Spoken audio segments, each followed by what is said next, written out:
सेवक दास के लक्षणों का 4 लक्षण बताए थे। दासास्तु प्रश्रितास्तस्य निदेश वशवर्तिनः विश्वस्ता प्रभुता ज्ञान विनम्रित धियश्चते।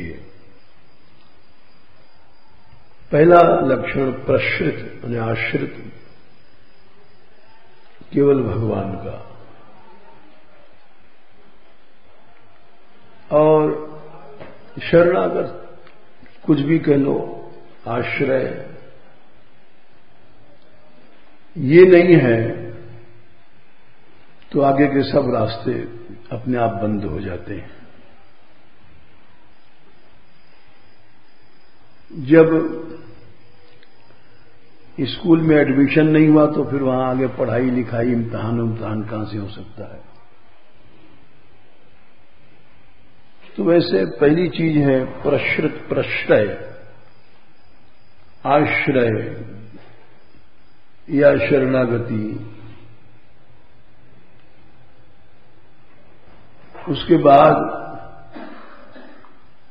फिर और सब लक्षण अपने आप आते जाते हैं।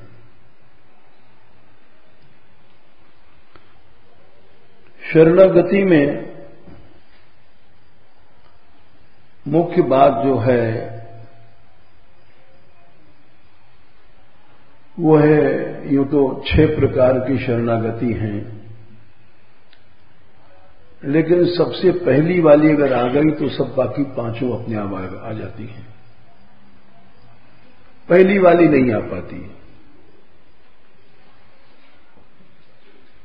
6 प्रकार की जो शरणागति है उसमें आनुकूल्य से संकल्प, दूसरी है प्रातिकूल्य से वर्जनम, तीसरी है रक्षिष्यति इति विश्वास, चौथी है गोप्तृत्व वर्णम तथा, 5वीं है आत्मनिक्षेप, 6वीं है कार्पण्य। ये 6 चीजें मिलती हैं तो उसको शास्त्रों में शरणागत कहा गया। कहीं भी ये मान लो, जैसे राम के पिता में थी, उत्तंक आदि भय हैं इनकी अपने गुरु में थी, अर्जुन आदि भी, और सती की अपने पति में होती है, भक्त की गुरु भगवान में होती है। अनुकूल संकल्प ये ही नहीं हो पाता। ये पहली चोट, यानी जैसा सोच रहा है अपना शरण, मान लीजिए भगवान तो है नहीं, गुरु है सामने, उसके संकल्प के अनुसार सोचना, यानी उसकी आंखों से देखना, अपनी आंखों से नहीं, उसके कानों से सुनना, अपने कानों से नहीं। तो ये बहुत कठिन है। ऐसी शरणागति विवेकानंद जी की थी अपने गुरु रामकृष्ण परमहंस में। इसीलिए उनके अनेक शिष्यों में विवेकानंद जी एक सूर्य भय, और पार चले गए। उन्होंने जो काम किया सैकड़ों साधु नहीं कर पाएंगे। देश में विदेश में बड़े साथी थे। विवेकानंद रॉक है दक्षिण में, समुद्र के भीतर चट्टान, वहां जाके बैठे थे, साधन किया था। तो उनके शब्द बताते हैं कि ओबीडियंस विदाउट क्वेश्चनिंग, शरणागति की परिभाषा किया है आज्ञा पालन में किंतु परंतु क्वेश्चन नहीं होना चाहिए।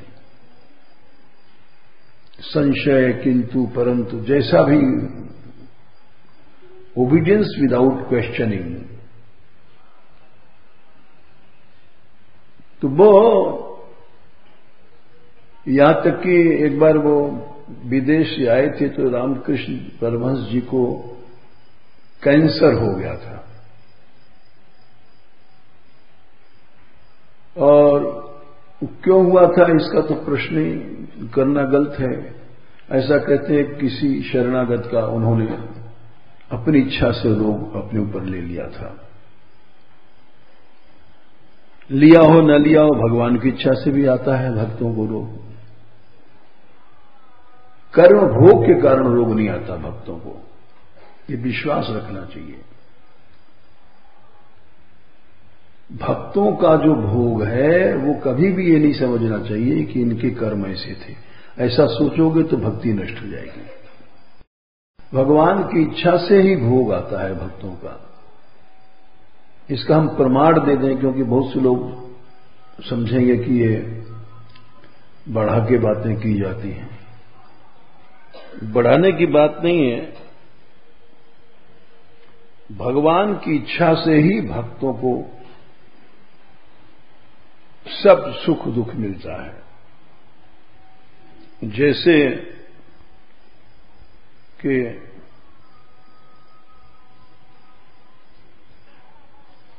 अब पार्षद हैं भगवान के जय विजय, नित्य पास रहने वाले, सेवा में रहने वाले, उनसे ज्यादा प्रिय कौन होगा। तो वह जय विजय को शाप दिया और शाप देने के बाद भगवान ने उनसे कहा कि ये मेरी इच्छा से तुम असुर बनोगे। तीसरे स्कंद में 16वें अध्याय में 29वें अध्याय में मैं ब्रह्म तेज ब्रह्म शाप हटा सकता हूं, भगवान अनुगौ आह, ये प्रमाण है। भगवान की इच्छा से वे असुर बने। इसके बहुत से प्रमाण दे देंगे हम कि भगवान की इच्छा से ही भक्तों को भी रोग आता है, उसमें कोई रहस्य होता है। इसलिए भक्तों को बीमार या कष्ट देख करके ये नहीं समझना चाहिए अपने मन में कि इनके कर्म ऐसे हैं, इनके फल ऐसे भोग हैं। भगवान अनुगौ आह, भगवान अपने दोनों पार्षद से बोले या तुम चले जाओ, मां भैष्ट, कोई डरो मत, क्योंकि ब्रह्म तेज समर्थोपि हंतुम, ब्रह्म तेज को मैं नष्ट करने में समर्थ हूं, अभी हटा दूं सनकादि के साथ। हंतुम नेच्छे, मैं हटाना नहीं चाहता, मतम तुम्हें, मेरी इच्छा से हुआ है। और 31 में बोले थोड़ी देर बाद फिर तुम आ जाओगे हमारे पास। तो इसी तरह से जैसे माधव दास जी की शौच धो रहे थे, संग्रहणी हो गई थी, एक आध उदाहरण और दे देते हैं। तो उनको संग्रहणी माने कि बार बार शौच जाना, अंतिम अवस्था में उसी में आदमी मरता है, एक एक मिनट में शौच निकलता है। जब पुरानी हो जाती है संग्रहणी, फिर इलाज विलाज नहीं होता, फिर खत्म हो जाता है। तो उनकी संग्रहणी अपनी अंतिम अवस्था में पहुंच गई, हर समय मल। तो उन्होंने सोचा महापुरुष थे तो कि किसी से सेवा लेना अच्छा नहीं है। देखो ये भी बात है, बार बार कौन टट्टी धोए, और शरीर हमारा भी हम भी नहीं धो पाते। तो समुद्र किनारे जाके पड़ गए कि शरीर तो हमारा जाएगा ही, अब मरने वाले हैं, किसी से सेवा क्यों लें, वहीं समुद्र किनारे पड़े रहेंगे, धोने धाने की कोई जरूरत नहीं है। भक्तों लोग मृत्यु से डरते नहीं है, जैसा प्रभु कहता है, कह दे जो जियो तो जिए रहना, कह दे जो मरो तो मरे रहना।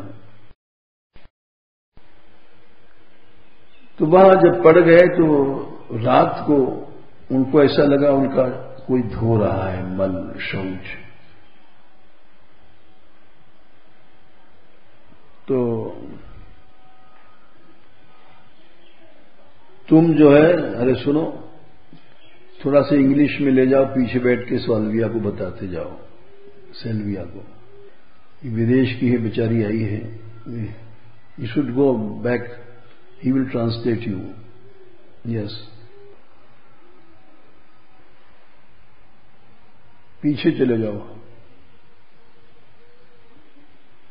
तो कृपा से कोई आता है भगवान की शरण में, उसको सहायता देनी चाहिए। तो भक्त लोग मृत्यु से तो डरते नहीं, और वो समुद्र के किनारे चले गए। और पीछे बैठ जाओ, वो ऊपर, वहां रात का समय था, समुद्र वहां बहुत गर्जना करता है। जगन्नाथ जी में इधर का समुद्र नहीं करता गर्जना, अरब सागर वगैरह का। जगन्नाथ जी के समुद्र में बहुत गर्जना होती है, इसीलिए सुभद्रा जी बीच में डरती हैं, ऐसा भाव है वहां का। दूर तक सुना है, हर तरह से बादल गड़गड़ कर रहे हैं। तो रात के समय उनको माधवदास जी को लगा कि जैसे कोई उनका मल धो रहा है। तो कमजोर तो थे ही, आधा मूर्छित अवस्था जैसी थी, इसीलिए जाके पड़ गए थे कि हम मर जाएंगे वहां। तो उन्होंने सोचा कौन धो रहा है, तो मुड़ के देखा उन्होंने, एक लड़का था, 8-7 साल, छोटा बड़ा नहीं, 8-10 साल का मुश्किल से। और विचार करने लग गए कि रात का समय समुद्र किनारे लड़का तो कैसे आ सकता है, बड़े बड़े भी डरेंगे। और फिर लड़का आएगा कोई मल धोने के लिए, सेवा करने के लिए, ऐसा कैसे हो सकता है। ये निश्चय है कि ये वही हैं जिनका हम भजन करते हैं। तो उन्होंने उनका हाथ पकड़ लिया उस लड़के का, माधवदास जी ने। और माधवदास जी ने कहा कि आप छिपाते क्यों हो, आप तो वही हो ना जिसका मैं भजन करता हूं। रोने लग गए, कौन आएगा रात में यहां समुद्र किनारे, दिन में लोगों को डर लगेगा। तो बहुत थे ठाकुर जी, और जब माधवदास जी ने ये बात कही करुणा से, तो ठाकुर जी दया से तो गए थे, अनन्य भक्त थे माधवदास जी। इनके चरित्र हम सुना चुके हैं बहुत, कई दिन तक। इनका बड़ा विचित्र चरित्र था। इनकी ऐसी भक्ति थी कि भगवान, तो ठाकुर जी बोले कि हां मैं वही हूं तुम जिसका भजन करते हो, मैं कृष्ण हूं। तो उन्होंने कहा आपने ऐसा क्यों किया, ये गंदा शरीर मेरा, ये गंदा काम स्वामी होकर के आप, हमें बड़ा दुख है। ये अभी हमने परसों भी एक कथा सुनाई थी, जब चैतन्य महाप्रभु जी ने सनातन के उस गंदे रस को आलिंगन किया था, नीचे सुना चुके हैं। ईश्वर भगवान की भक्त वत्सलता के ये सब विचित्र खेल हैं, और भगवान भक्तों की सेवा करता है और भक्तों को अपना पूज्य मानता है, और ये बात कई जगह आती है, यानी कि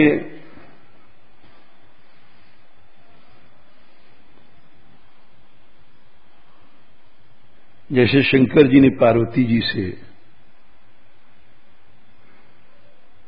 भक्तों की महिमा का वर्णन किया था 12वें स्कंद में 10वें अध्याय में 19 से 25 श्लोक तक भगवान शंकर ने स्तुति किया, और उन्होंने ऐसी स्तुति किया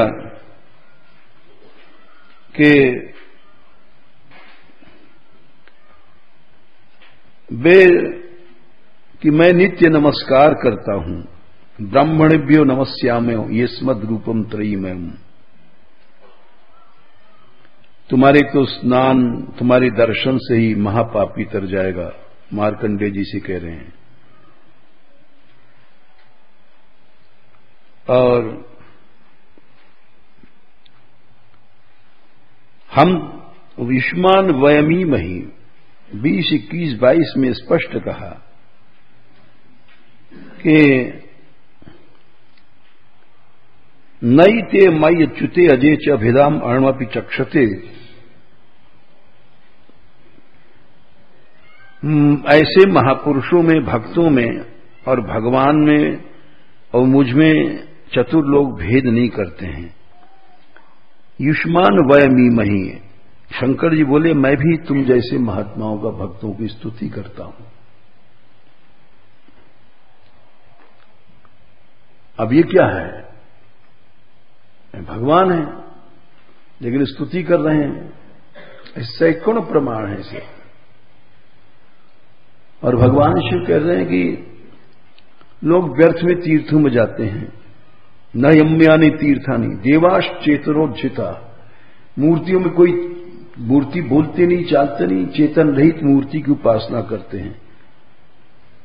बहुत दिन लगेगा। आप जैसे महापुरुष का तो दर्शन हो गया, उसी में सैकड़ों साल की मूर्ति पूजा हो गई, तीर्थ हो गया, सब हो गया। बहुत उन्होंने, महादेव जी ने, मैं स्वयं नमस्कार करता हूं। आपके दर्शन से, सुनने से महापात की भी एक क्षण में शुद्ध हो जाएगा। अब इस बात को सुनकर के वो चक्कर में खा गए, अरे ये क्या कह रहे हैं, ये तो भगवान है। भगवान हमको प्रणाम कर रहा है, भगवान कह रहा है कि हम तुम्हारे कारण से शुद्ध हो जाएंगे। ऐसा भगवान ने, कृष्ण ने भी कहा है 11-14 में, अनुब्रजाम हम नित्यम पूयेत्यंगी। मैं स्वयं भगवान निरपेक्षम 11वें स्कंद के 14वें अध्याय में भगवान श्री कृष्ण ने कहा है कि मैं स्वयं निरपेक्षम मुनिम शांत्यम निर्वैरम समदर्शनम। ऐसे भक्तों के पीछे मैं स्वयं घूमता हूं। 16 पूये, पवित्र हो जाऊं। भगवान कृष्ण कह रहे हैं कि मैं स्वयं दुनिया भर के पाप को तो मैं जलाता हूं, मैं स्वयं पवित्र होता हूं भक्तों के चरण रज से। वही बात यहां शंकर जी कह रहे हैं, शरणवाद दर्शनाद वापी महापातकिनोपि शुद्धेरन अंत्यजाशापी किम। तो ये सब सुनकर के मार्कंडेय जी चक्कर में खा गए कि ऐसा क्यों कहते हैं। तो उन्होंने 28वें श्लोक में कहा, अरे ये कैसी लीला है, अहो ईश्वर लीलेयम दुर्विभाव्या भगवान की लीला कोई नहीं समझ सकता, क्योंकि ये जगदीश्वर हैं और हम जीवों की स्तुति कर रहे हैं। उल्टा काम। यन्नवंती शीतव्यानि स्तुवंती जगदीश्वरा। तो हमने एक छोटा सा उदाहरण दिया कि ऐसे कई उदाहरण प्रसंग हैं। 11वें स्कंद के 86 में आता है, भगवान भक्त भक्तिमान। भगवान ही सबसे बड़े भक्त हैं।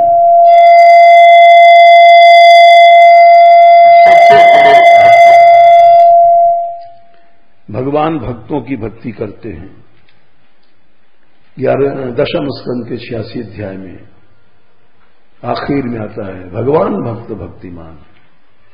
भगवान स्वयं भक्त बन जाते हैं और भक्तों को भगवान बना के उनका सारे ब्रज में ही काम हुआ। गोपियों ग्वाल बालों सबकी भगवान सेवा करने लग गए। यहां तक कि कहीं किसी के पनैया ला रहे हैं, भागवत में लिखा है, पीठकोन मान पादुकम, मूड पर धर करके 10वें स्कंद के 8वें अध्याय में तमाम सेवा का आता है प्रकरण। तो ये सब चीजें ऐसी हैं। तो माधवदास जी ने कहा कि आप हमारा मल धोते हो, ये कितना गलत है, इससे हमको बड़ा दुख हुआ। आप चाहते तो भोग मिटा देते हमारा। बोले हम मिटा तो सकते थे, लेकिन हमारी इच्छा से भोग रहा। अगर वो भोग न होता तो हम तुम्हारी सेवा का आनंद कैसे लेते। तो भगवान की इच्छा से ही भक्तों को बीमारी होती। इसलिए कहा हमने कि भगवत भक्तों के वास्तव में सब कर्म भगवान के हाथ में होते हैं। उनकी इच्छा से दुख सुख होता है। तो रामकृष्ण जी जो उनको कैंसर था ऐसा कहते, उन्होंने किसी शरणागत का रोग अपने ऊपर ले लिया था। तो विदेश से आए वो विवेकानंद जी, तो थूकते थे तो उसमें जमा था एक मिट्टी का कटोरा। तो जैसे आए उन्होंने कहा कि आप लोगों ने इसको साफ नहीं किया, और गुरु भाइयों से। अच्छा, एक अजीब लीला है, जहां 10 गुरु भाई होते हैं वहां खटपट भी होता है। सब सिद्ध तो नहीं होते हैं, राग द्वेष सब जगह है। एक पिता के 4-5 लड़के हैं तो उनमें भी खटपट होता रहता है। जहां खस ब्याह हो गया देवरानी जेठानी, तो सब खटपट होता रहता है। बड़ा मुश्किल है, संसार राग द्वेष में है।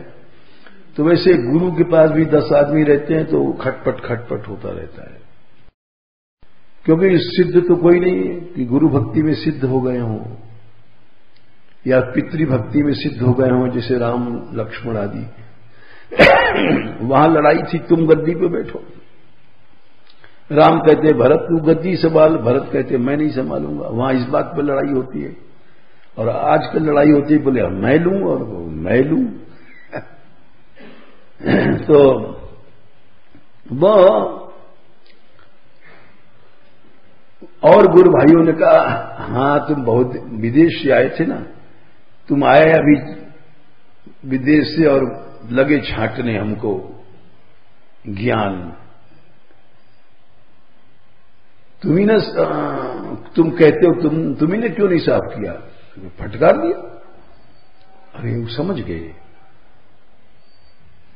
कि ये इनके मन में द्वेष है।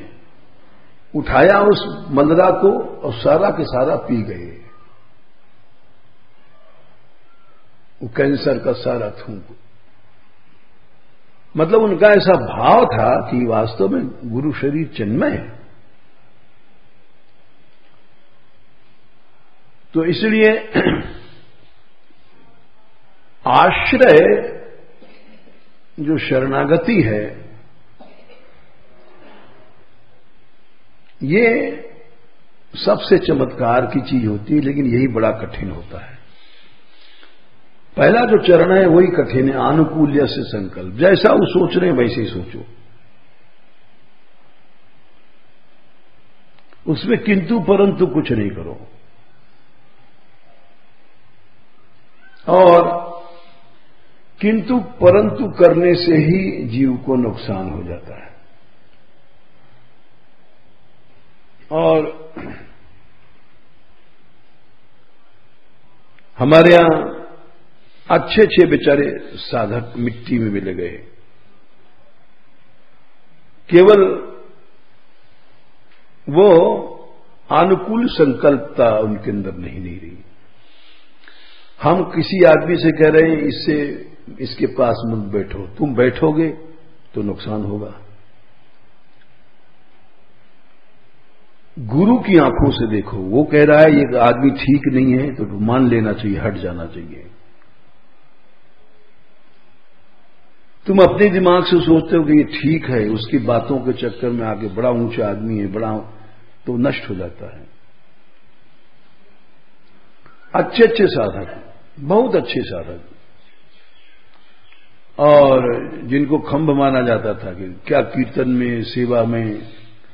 हमारा जब ये रस मंदिर, रसकुंज बन रहा था, हमें याद है, हमने कहा भाई शीशे 10-10 हजार के आए हैं नीचे लगने वाले, नीचे तुम लोग भजन करो। तो कोई लड़कियां नहीं आई, कुछ एक दो आई थी, तब शीशे बचे। 60,000 के 6 शीशे टूट गए।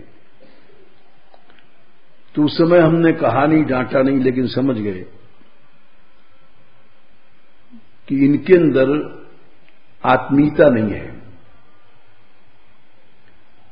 ये हम माया नहीं सिखा रहे हैं, लेकिन मनुष्य जहां रहता है, प्रभु की संपत्ति है, वहां आत्मीयता के साथ रहना चाहिए। संपत्ति सब रघुपत के आई। अच्छे सेवक लोग राम के दर्शन करने भी नहीं गए, दर्शन करना भी पाप है। वे वहीं जमे रहे, राम के दर्शन करने नहीं गए। संपत्ति सब रघुपत के आई, जो बिन जतन चलऊं ताही, तो परिणाम न मोर भलाई, पाप शिरोमणि साए दुहाई। वो लोग कहते हैं भगवान का दर्शन करना भी पाप है। सेवा ऐसी चीज है, पाप शिरोमणि, कि स्वामी की संपत्ति है ना, और उसमें अगर लापरवाही कोई करता है तो उसके मन की, जैसे धाम में बहुत लोग रहते हैं। अभी अभी आ रहे हैं गोकुल से,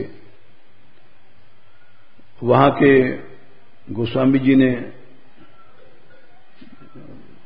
ऐसी बातें कही, हमको तो नहीं कहना चाहिए, लेकिन वो क्या कह रहे थे भाई, नहीं यहां के बारे में क्या बोल रहे थे?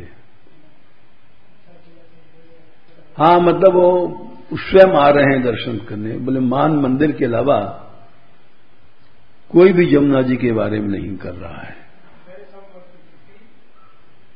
गोकुल से कोई गोसाई जी हैं, तो उन्होंने गोकुल में गंदा जो नाला है उसका फिल्टर करने का बनाया है कि हम जमुना जी में नहीं गिरने देंगे, और प्रयत्न शुरू किया है। तो वो बहुत सी बातें कह रहे थे।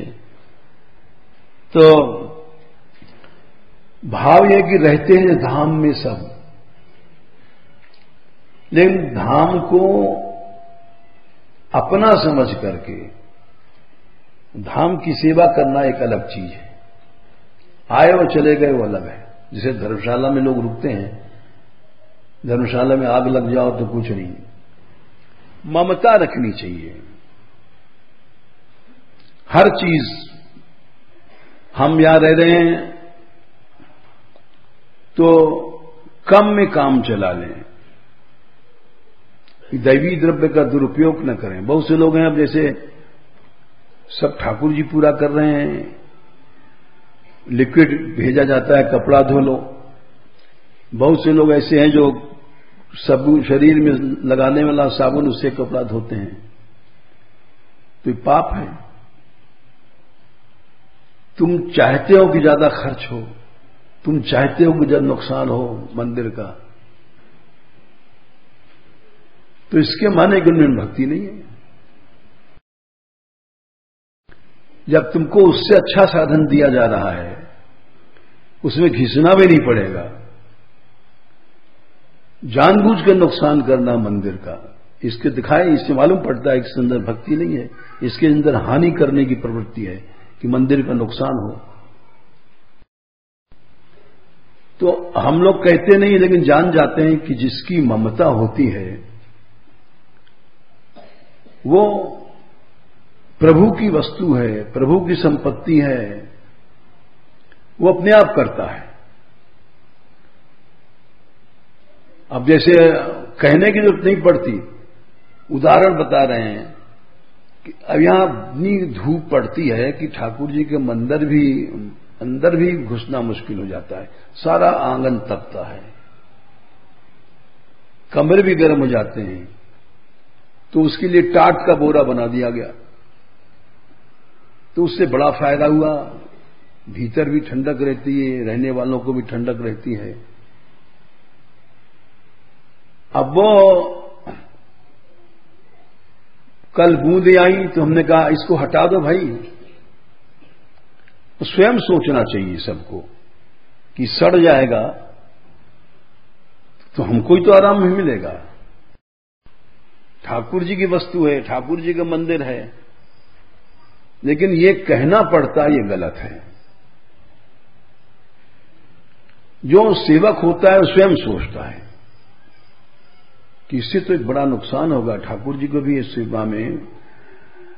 तो हर व्यक्ति के अंदर कितनी भक्ति है इस सेवा से पता पड़ता है। भरत जी ने यही कहा था, सेवक का लक्षण एक बड़ी सुंदर चौपाई है, करई स्वामी हित सेवक सोई दूषण सकल सुख लोभ बिहाई। सेवक हित साहिब सेवकाई करई सकल सुख लोभ बिहाई। ये 268 अयोध्या कांड में। अगर ये नहीं तो सेवक नहीं हो, मतलब ही है। एक ही चौपाई अगर जीवन में आ जाए तो मनुष्य दास बन जाए। सेवक हित साहिब सेवकाई, साहिब माने स्वामी का सेवा करता है अपने सुखों को छोड़ करके। करे सकल सुख लोभ बिहाई, लोभ सुख अपना सब छोड़ करके, उसको सेवक कहते हैं। और जो ऐसा नहीं करता वो सेवक कहां से हो जाएगा? वो सेवक हो ही नहीं सकता है। और जो अपना स्वार्थ सोचता है उसको तो सेवक ही नहीं मानना चाहिए, वो तो महामतलबी है। जो सेवक साहिब ही संकोची, निज हित चाही तासु मत पोची, उसकी बुद्धि नीच है, वो दास नहीं बन सकता कभी, वो स्वार्थी बना रहेगा। ये सब ऐसी वृत्तियां होती हैं जो हमारी हर समय क्रियाओं में दिखाई पड़ती रहती हैं, हर समय क्रियाओं में। जैसे हम अच्छा सेवक कौन है? आया दर्शन करने, दंडोत किया चल दिए, वो नहीं है। अच्छा सेवक देख रहा है कि मंदिर में कूड़ा पड़ा है, तुरंत साफ कर देगा। खाली दंडोत करके चल दिए, वो कोई सेवक नहीं है। लाखों में किसी एक में सेवा भाव होता है। एक छोटी सी कथा है, बचपन में हम लोग कहते थे कि वो एक बार गंगा स्नान पड़ा, सब लोग गंगा दशहरा में जा रहे थे, हजारों लोग जा रहे थे। तो शिव पार्वती दोनों बैठे बात कर रहे थे। बोले बड़ी भक्ति ही लोगों में। महादेव जी ने कहा, हां देवी, लोग तो जा रहे हैं, लेकिन आस्थावान इनमें शायद कोई एकाध होगा करोड़ों में। बोले कैसे? बोले चलो। गए और एक कोढ़ी ओढ़ी को रूप बना लिया गंदा, और गड्ढे में पड़ गए गंदे गड्ढे में, और वो भी एक मलिन कपड़ा पहन करके नाटक करने लग गई, अरे हमारे पति हैं, इनको गंदगी में गिर गए, कोई उठा दो भाई, उठा दो। सब सुन के चले जा रहे हैं। अब कौन उठावे? चले जा रहे गंगा जी दौड़ के नहाने के लिए कि भाई, एक कोई आया, स्नान करके आया था, तो उसने भी सुना, अरे हाँ हाँ मैया मैं उठाता हूं। तो पार्वती जी थी, परीक्षा ले रही थी, अरे तुम तो स्नान करके आए हो ना, फिर तुमको नहाना पड़ेगा, जाओगे इतनी दूर गंगा जी, कोई न कोई उठा देगा, तुम तो नहा आए हो, रहने दो। बोला, अरे भैया, गंगा स्नान की बात कोई गंदगी आती है? तुम कैसी बात कहते हो? मैं अभी उठाता हूं। वो तुरंत घुसा और महादेव जी को हाथ लगाया, और वो घृणा का शरीर उनका कोड़ होड़ का आराम से, महाराज घबराओ मत, कंधे पर लाद के बाहर लाया, और उनका सब रस वस कोड़ होड़ का लग गया था, और रख दिया उनको। और वो स्त्री तो पार्वती थी बेचारी, बोले देखो हम तुमसे मना कर रहे ना कि सब तुम्हारा गंदा हो गया शरीर, ये सब रस लग गया, तुम फिर जाओगे इतनी दूर वहां नहाने, हमने तुमको मना किया था, कोई न कोई दूसरा उठा लेता। तो बोला, अरे भैया तुम कैसी बात कहते हो? अभी तो ये हमारी स्वाफी है, गंगा जल है, हम पवित्र, हम अपवित्र कहां से हो गए? तो हंस गए दोनों शिव पार्वती। और पार्वती जी बोली, अच्छा एक बात सुनो, तुम जानते हो कौन है? बोले, हाँ तुम्हारे पति होंगे माता जी, और कोई सेवा बता दो, कर दें, बड़ी इनके कष्ट है, शरीर में कोड़ है। तो हंस गई। बोले, तुम इनको नहीं जानते हो, ये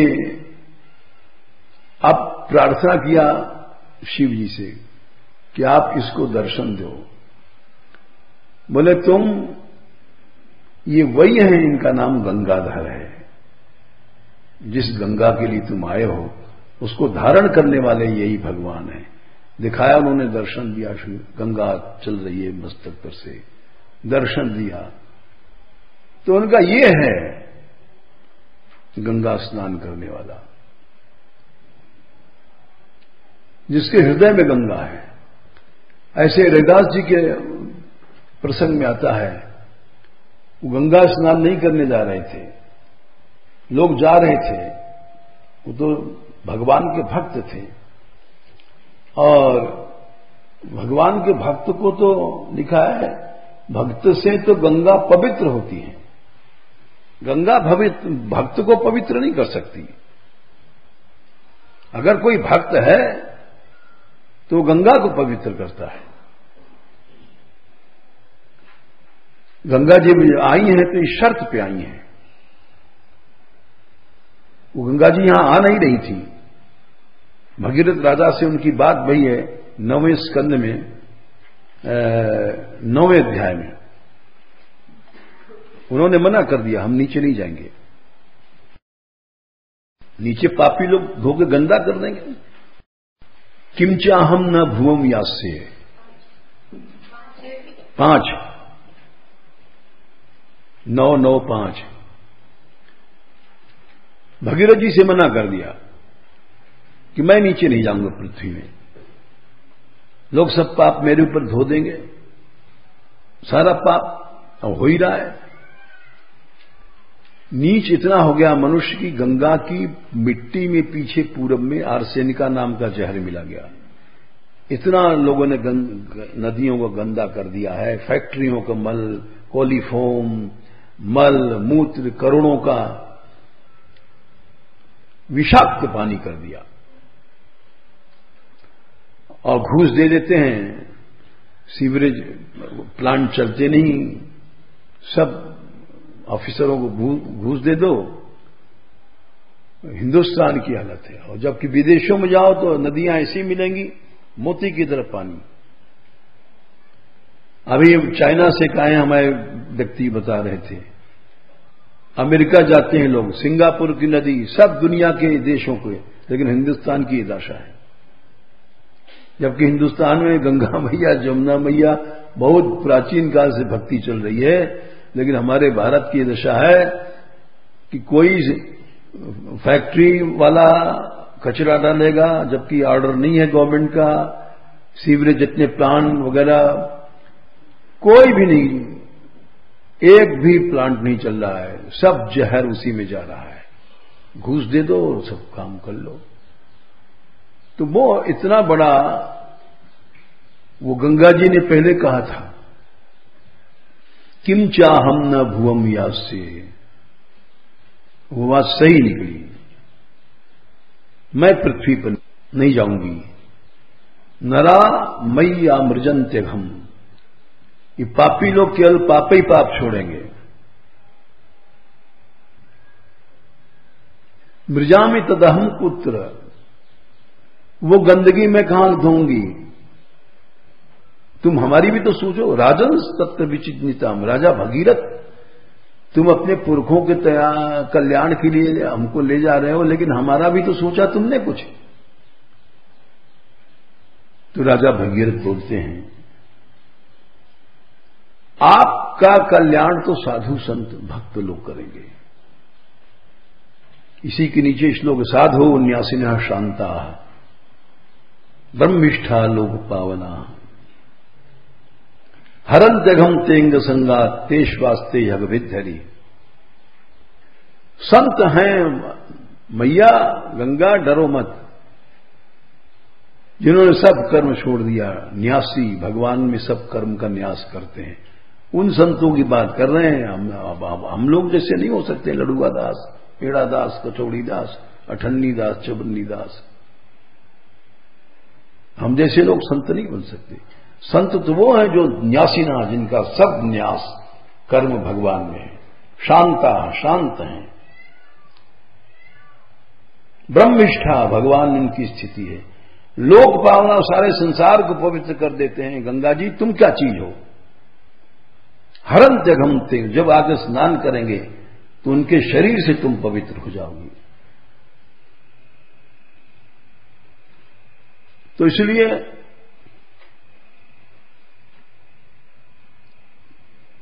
आज हालत ये है कि जैसे यहां से यमुना जी का शुरू किया गया, तो यहां के लोग दर्शन करने गए, पास में, नाम नहीं बताएंगे। और हम लोगों में इस प्रेम तो है नहीं, वो लगे यहां के बारे में उठपटांग कहने।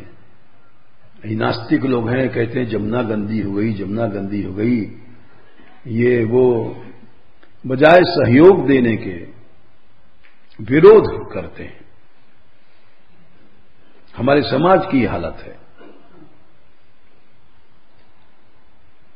कहीं भी एकता नाम की चीज नहीं है, फूट बरह। अब जैसे हम तो कहीं गए नहीं, एक उदाहरण बता दें आजकल की स्थिति का। हम सुनते हैं कि बड़ा अत्याचार हुआ, रामदेव जी वहां दिल्ली में बैठे थे अनशन पर, और रात को आंसू गैस छोड़ा गया, स्त्रियों को पीटा गया, जन ऐसी बात सुनते हैं। अब उसके बाद जितने भी भाषण करने वाले गए थे शाम को, बड़े बड़े गए थे सुना हिंदुस्तान के, अब सब चुप हैं। किसी में हिम्मत नहीं है कि एक होकर के आवाज लगा दें कि अन्याय है। और इसकी जगह हमसे किसी ने कल बताया कि कोई शंकराचार्य वो बोले हैं कि वो क्या साधु है, तेल वेल बेचता है, 1000 गाली दिया उन्होंने रामदेव जी को। ये कितने लज्जा की बात है।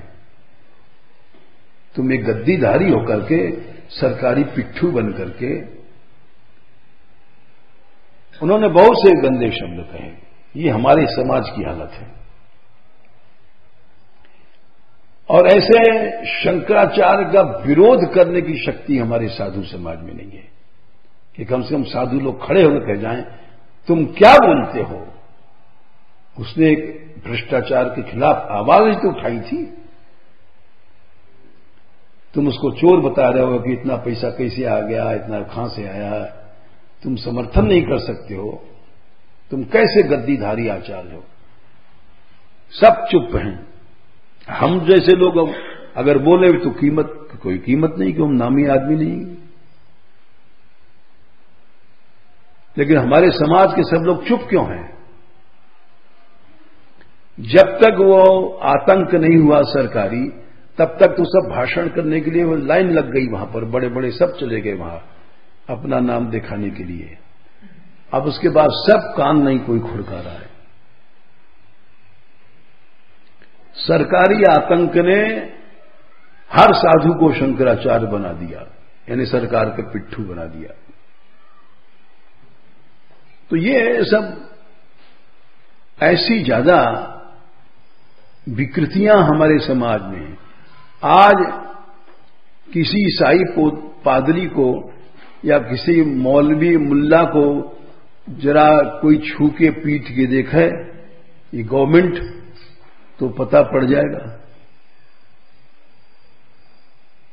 एक ईसाई पादरी पर कोई थे, उसका विदेशों में कितना हल्ला हुआ, कितना ज्यादा उसको गवर्नमेंट को स्टेप लेना पड़ा। और हमारे यहां के किसी साधु को पीट दो, किसी की कुछ कर दो, कुछ बोलने वाला नहीं। हम लोग ही बोलते हैं। ये सब स्थितियां हैं समाज की, सामने आती है तो कहना पड़ता है कि हमारी इतनी कमजोरियां हैं, हम लोग इतने गीदड़ हैं, हम लोगों में इतना राग है, इतना द्वेष है कि अपने स्वार्थ के पीछे बोल नहीं सकते। सरकार से डरते हैं कि कल हमारे ऊपर भी कोई लगा देगी। ये सब चीजें दिखाती हैं कि आस्था नहीं है हम लोगों में। न धर्म के प्रति आस्था है, न भगवान के प्रति, न भक्ति के प्रति। यमुना जी का जो अभियान चला, जंतर मंतर पर 20 दिन रहा होगा। कितने दिन रहा होगा यहां का? 23 दिन। उसमें ऐसी दुर्दशा भई, कुछ संत लोग जाकर के आंदोलनकारियों से ही लड़ने लग गए